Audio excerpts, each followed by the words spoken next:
It was December in New Haven, Connecticut, and the streets were alive with the bustle of holiday preparations. Snow blanketed the town like a soft quilt, muffling the sound of footsteps and lending an almost magical stillness to the air. In the middle of all the cheer and laughter, however, there was a small, dimly lit corner of the city where hope seemed to have been forgotten. Inside the rusted gates of the local animal shelter, a lonely blind dog named Sawyer sat silently in his crate, his clouded eyes staring into an unseeable void. Christmas lights reflected faintly on the thin steel bars of his cage, but they might as well have been a million miles away. Sawyer wasn't old, but life had already been cruel to him. A shepherd mix with a gentle demeanor, his sight had been taken by a degenerative disease when he was only 2 years old. The shelter staff suspected he'd been abandoned soon after his vision faded, left on the side of a freezing road with nothing but a torn blanket for comfort. His tail had wagged weakly when a kind stranger had found him and brought him to the shelter, but that was months ago. Since then, Sawyer's spirit had begun to fade, like the dim glow of a fire reduced to embers. The shelter itself was struggling, a small, underfunded operation. It was overcrowded and under-resourced, especially during the holiday season when intakes often exceeded adoptions. Volunteers did their best to spread Christmas cheer, but Sawyer didn't respond to the jingling bells or the soft carols they played over the speakers. He hardly moved at all anymore, except to shuffle to the back of his crate and curl into a tight ball. Most days, he didn't eat much. His once shiny coat had grown dull, and the staff feared he was giving up. "Maybe no one wants a blind dog?" whispered Mia, one of the volunteers, as she knelt by his cage. Her voice was laced with guilt, as though she had failed him personally. "What if he never gets a home?" "We just need a Christmas miracle," her coworker Jill replied with a weak smile. But even as she spoke, her tone carried the weight of doubt. Miracles were in short supply, and there were so many animals who needed saving. The shelter's other residents were a mix of cats and dogs, most of whom would dart to the front of their cages when visitors arrived, tails wagging or paws reaching through the bars. But Sawyer never moved. His cloudy eyes didn't light up when potential adopters passed by, and his silence made it easy for people to overlook him. It was almost as though he'd disappeared entirely. That is, until the day the cat arrived. The staff named her Clementine, a small orange tabby with bright green eyes that seemed to pierce right through you. She had been found shivering under the steps of a closed diner, her fur matted and her tiny frame half-starved. But despite her rough beginnings, Clementine was full of life. She purred incessantly, rubbed against the legs of anyone who walked by, and had an uncanny knack for sneaking out of her crate whenever someone forgot to latch it properly. It was Clementine's escape artist tendencies that brought her to Sawyer's crate one frosty morning, just days before Christmas. Sawyer lay in his usual spot, his head resting on his paws, when the tabby slipped through the bars and landed softly inside his space. She mewed once, a high-pitched sound that made his ears twitch slightly. For the first time in days, Sawyer lifted his head. His cloudy eyes didn't see her, but his nose caught her scent. Clementine padded closer, undeterred by the much larger dog, and curled up against his side as if it were the most natural thing in the world. When Mia walked into the room and saw the two of them, she froze. Her first instinct was to shoo Clementine away, worried that Sawyer might snap at her out of fear. But then she noticed something astonishing. Sawyer wasn't just tolerating the little cat. He seemed comforted by her presence. His ears were perked, his head tilted slightly as though listening for her next move. And when Clementine began to purr, a low, steady vibration, Sawyer let out a soft whine and laid his head beside hers. For the first time in months, his tail wagged. Mia covered her mouth, tears pricking her eyes as she watched the unlikely pair. "Jill," she whispered urgently, motioning for her coworker to come over. "You have to see this." Over the next few days, Clementine made a habit of sneaking into Sawyer's crate. No matter how securely they latched her own, she always found a way out. It became clear that Sawyer wasn't just tolerating her visits, he was thriving because of them. He began to eat again, finishing his meals for the first time in weeks. He started to respond when the staff called his name, his ears perking up at the sound of their voices. and though his eyes remained clouded, there was a new lightness in his posture, as if the weight he'd been carrying had lifted just a little. The staff was amazed.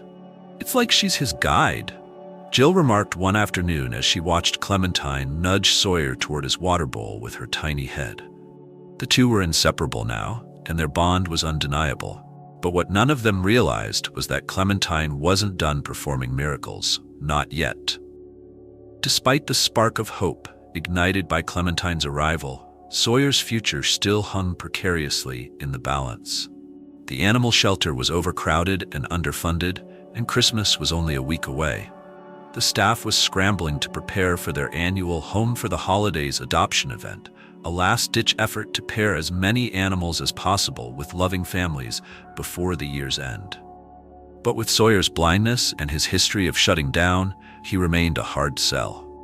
Families gravitated toward the playful puppies and the energetic kittens, while Sawyer's crate was usually passed by without so much as a glance.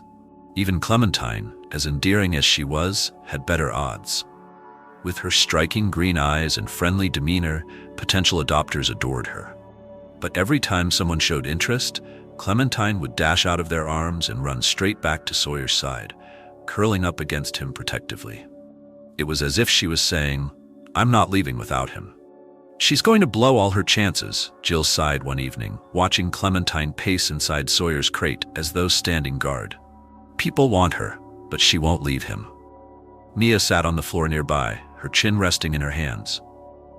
"Maybe it's not about finding them separate homes," she murmured. "Maybe they need to go together." Jill gave her a skeptical look. Adopting out one animal is hard enough. A bonded pair, especially when one of them is blind? That's next to impossible. Mia didn't argue. She knew Jill was right. While the idea of a Christmas miracle warmed her heart, she also understood the grim reality. Many animals wouldn't find homes before the holidays, and every adoption that didn't happen meant more pressure on the shelter. Sawyer and Clementine were running out of time. For Sawyer, the days were bittersweet. Though he couldn't see the festive decorations or the families walking through the shelter, he could feel the increased activity, the voices, the footsteps, the excited chatter of children. It was a cacophony of sounds that he didn't quite know how to interpret. But Clementine was always there, her soft purring a constant reassurance. She guided him around their small space, nuzzled him when he seemed unsure, and even pawed playfully at his ears to coax him out of his shell. The other volunteers began to notice too. "I've never seen anything like it," said Ted, the shelter's longtime handyman, as he watched Clementine gently lead Sawyer to the front of the crate when visitors passed by. "It's like she's teaching him how to trust again." But no matter how endearing their bond was, the clock kept ticking. As the adoption event loomed closer, the shelter grew more desperate. Space was running out, and there was talk among the staff about making tough decisions after Christmas. Sawyer's name came up in hushed conversations, his declining health, his lack of interest from adopters, and the growing strain on resources. Mia overheard one of these discussions late one night, and the weight of it settled on her like a heavy blanket. She couldn't bear the thought of Sawyer being put down, not after everything he'd already endured.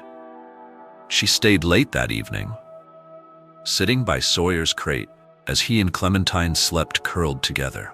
Tears slipped silently down her cheeks as she whispered, "I'm so sorry, Sawyer. I wish I could do more for you."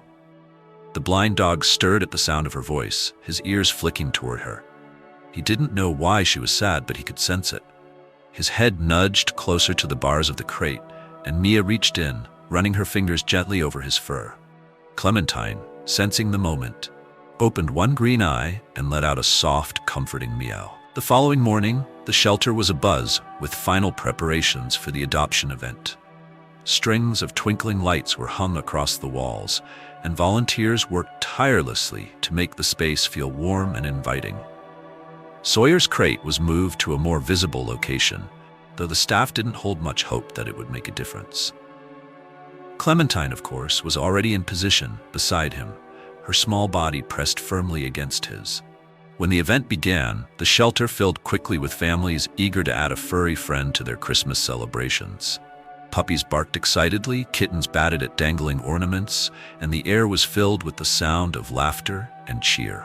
But Sawyer remained in his crate, his cloudy eyes staring into the distance. A few people paused to read the sign on his cage. Sawyer, blind, 3 years old, gentle and kind-hearted, but none lingered long enough to meet him. Mia's heart ached with every passing hour. She watched as adoption after adoption was finalized, dogs and cats leaving the shelter in the arms of loving families. But Sawyer's crate remained untouched. As the day wore on, even Clementine seemed to sense the hopelessness of their situation. Her usual energy was subdued, and she spent most of the afternoon resting quietly beside Sawyer, her purring softer than usual. By the time evening fell, the crowd had thinned, and the shelter was eerily quiet. Mia sat at the front desk, her chin in her hands, staring blankly at the dwindling stack of adoption forms. Jill approached her, placing a comforting hand on her shoulder. "We tried," Jill said softly. "Sometimes it just doesn't happen." Mia nodded, unable to speak past the lump in her throat. She glanced toward Sawyer's crate one last time, her chest tightening at the sight of him and Clementine lying side by side. The shelter lights cast a faint glow over them, making the scene look almost like a painting, one of quiet resilience, of companionship against all odds. And then, as if on cue, the front door opened with a soft jingle of bells. A man and a little girl stepped inside, both bundled in thick winter coats. The girl's eyes were wide with wonder as she took in the rows of animals, and her father smiled gently as he guided her forward. "I know it's late," he said to Mia, "but we wanted to see if there was someone here who needs a home." Mia blinked, startled by their arrival.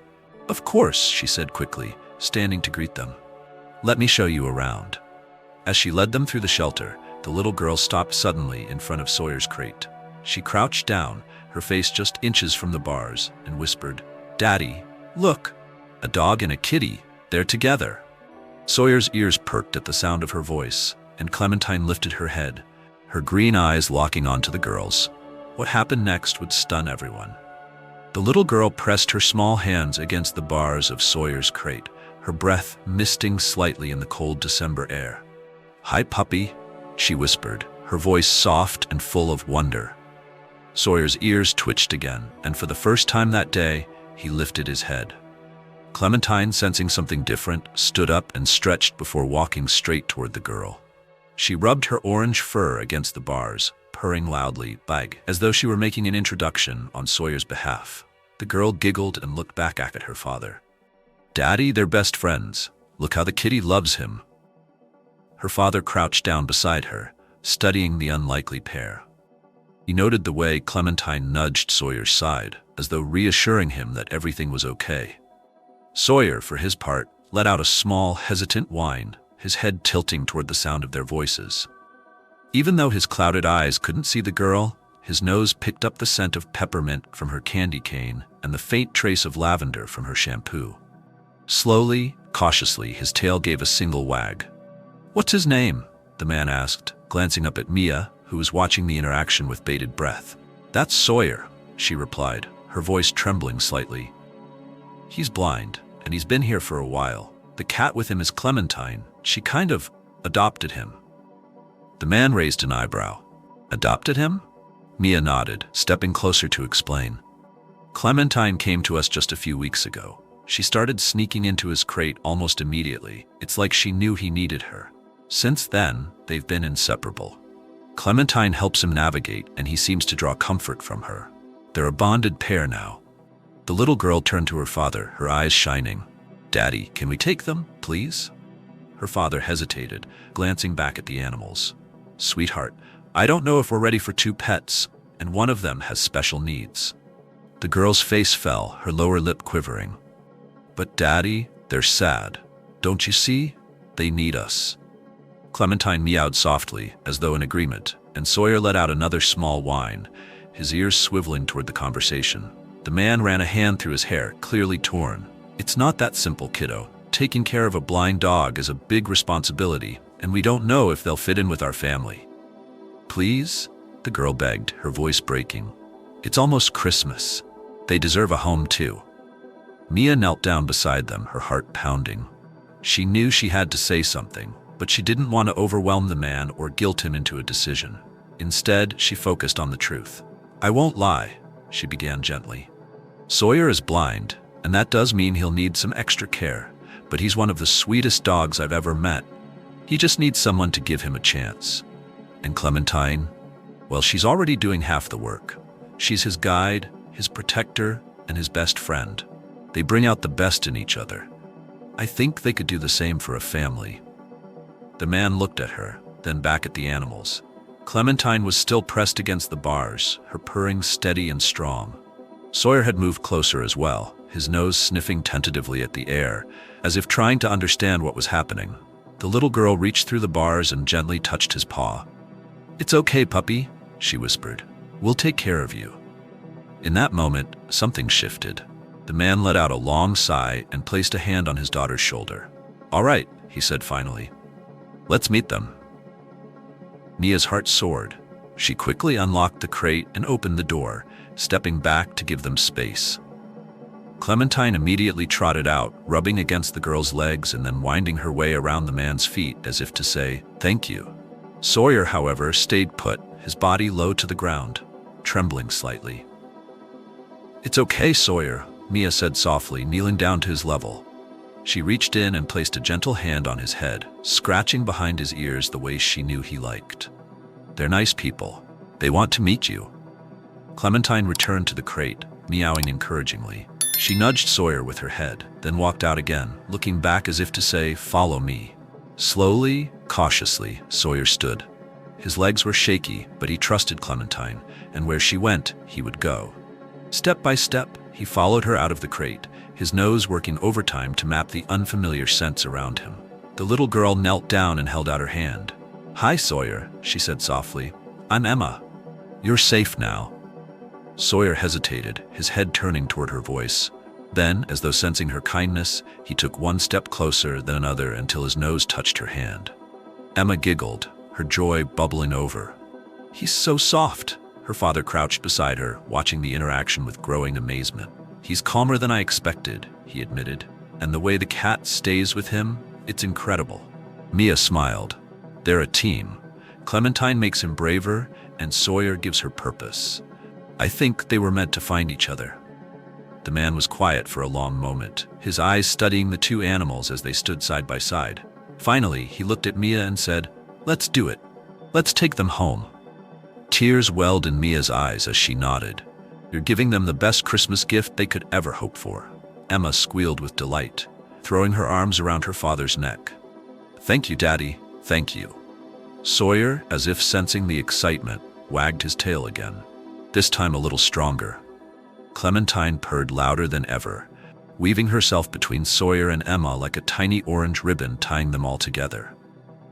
As the adoption papers were signed and the family prepared to leave, the shelter staff gathered around to say goodbye. For the first time in months, Sawyer walked with his head held high, guided by the soft nudges of his tiny tabby companion. The moment they stepped outside, the first snowflakes of the evening began to fall, dusting the world in a sparkling white. Sawyer sniffed the air, his tail wagging in slow, steady rhythm. He couldn't see the snow, but for the first time in a long time, he felt it. Joy, safety, and the warmth of belonging. Sawyer's first night in his new home was unlike anything he had experienced before. The warmth of the house was a sharp contrast to the cold, steel confines of his shelter crate, and the scents were overwhelming. Pine from the Christmas tree, cinnamon from cookies baking in the oven, and the comforting aroma of a family that felt safe. He moved hesitantly at first, his paws padding cautiously across the hardwood floors. Every sound, the crackle of the fireplace, the clinking of plates in the kitchen, was new and unfamiliar. But every time he paused, unsure of his surroundings, Clementine was there. She guided him to his new bed, a plush cushion placed near the Christmas tree. She rubbed against his legs to reassure him, and even pawed gently at his side when he seemed reluctant to move. Sawyer trusted her completely, and it was because of her gentle encouragement that he eventually lay down, his body sinking into the softness of the bed. It was the first time he had felt true comfort in months. His tail thumped softly against the floor as he let out a deep, contented sigh. Emma sat beside him, her little hand resting lightly on his head. "You're safe now, Sawyer," she whispered. "We're your family." Her father watched from the doorway, leaning against the frame with his arms crossed. He had been nervous about taking on such a responsibility, but as he observed the connection between his daughter and the two animals, his doubts began to fade. There was something magical about the way Clementine and Sawyer worked together, a bond so strong that it seemed unshakable. It was as though they had been brought into their lives for a reason, and for the first time, he felt confident they had made the right choice. The days that followed were full of small but significant milestones. At first, Sawyer stuck close to Clementine, refusing to explore the house unless she was by his side. But as he grew more familiar with the layout, he began to venture out on his own, his nose guiding him as he mapped out the rooms. Emma delighted in watching him gain confidence. She made it her mission to help him adjust, creating a trail of treats for him to follow, and using her soft, melodic voice to call him when he seemed unsure. Clementine, ever vigilant, was never far away. She would sit perched on a windowsill or curl up on the couch, her bright green eyes always tracking Sawyer's movements. If he bumped into a chair or got stuck in a corner, she was quick to come to his aid, weaving around his legs or meowing loudly to redirect him. It was clear that she had taken on the role of his guide, and she performed it with a determination that left the family in awe. One evening, about a week after they had brought the pair home, Emma decided it was time to take Sawyer outside to play in the snow. "He needs to feel it," she told her father, her eyes shining with excitement. "He didn't get to have a Christmas last year. This one has to be special." Bundled in coats and scarves, Emma and her father led Sawyer into the backyard. Clementine followed, her tiny paws leaving delicate prints in the fresh snow. Sawyer hesitated at the door, sniffing the cold air and tilting his head as if trying to understand this new environment. But with Clementine trotting ahead of him, he took his first cautious step outside. The snow crunched softly beneath his paws, and his tail wagged tentatively.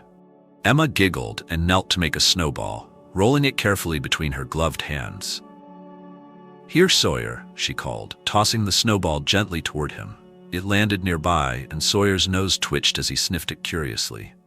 He gave it a tentative lick, then sneezed, causing Emma to burst into laughter. "Good boy," she cheered, clapping her hands. Clementine, who had been watching from the porch, meowed loudly and bounded into the snow to join him. She batted playfully at his side, her tiny paws leaving flecks of white on his fur. Sawyer responded with a low, happy bark, a sound the family hadn't heard before. It was as if, in that moment, he understood that this place was his home, and these people were his family. From that day on, Sawyer began to thrive. He still relied on Clementine for guidance, but his confidence grew with each passing day. Emma's father, who had initially been wary of adopting a blind dog, found himself deeply moved by Sawyer's resilience. "He's teaching me something," he admitted to Mia when he stopped by the shelter to drop off a donation. "It's not just about what we can do for him, it's about what he's doing for us. He's brought a kind of joy into our home that I didn't know we needed." Mia smiled through tears, knowing exactly what he meant. "They're special," she said softly. "Sawyer and Clementine, they remind us what love can do." As Christmas approached, the family decided to make the holiday extra special for their newest members. Emma helped her father hang a stocking for Sawyer, complete with his name written in glittery letters.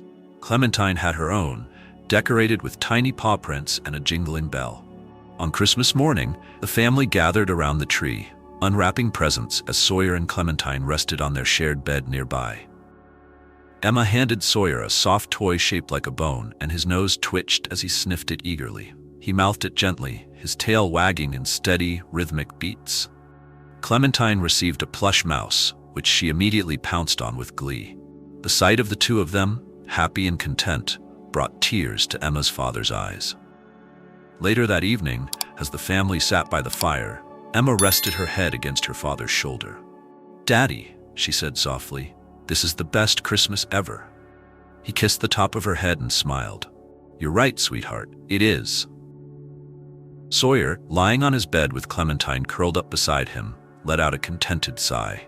He couldn't see the twinkling lights of the Christmas tree or the smiles on the faces of his new family, but he could feel their love, and that was enough. For the first time in a long time, Sawyer wasn't just surviving, he was living. And it was all because of a little cat who had refused to give up on him. As the days passed, Sawyer and Clementine became symbols of hope and resilience, not just for their new family, but for everyone who heard their story. Emma's father often found himself sharing their journey with friends, coworkers, and even strangers. "It's not just about saving them," he would say. "They saved us too." For Sawyer, the world remained a mystery of scents and sounds, but the darkness no longer felt isolating. With Clementine at his side, he walked with confidence, knowing he was never truly alone. The little tabby had become his eyes, his guide, and his unwavering companion. They were a team, bound by something deeper than anyone could fully understand, a love that transcended obstacles, proving that even the most broken souls could find healing when they were loved. On New Year's Eve, the family gathered once more in the living room. Clementine perched proudly on the windowsill, and Sawyer stretched out by the fire. As the clock struck midnight, Emma knelt beside Sawyer, wrapping her arms around his neck. "I love you, Sawyer," she whispered. Clementine hopped down to join them, purring as she nuzzled against both of them.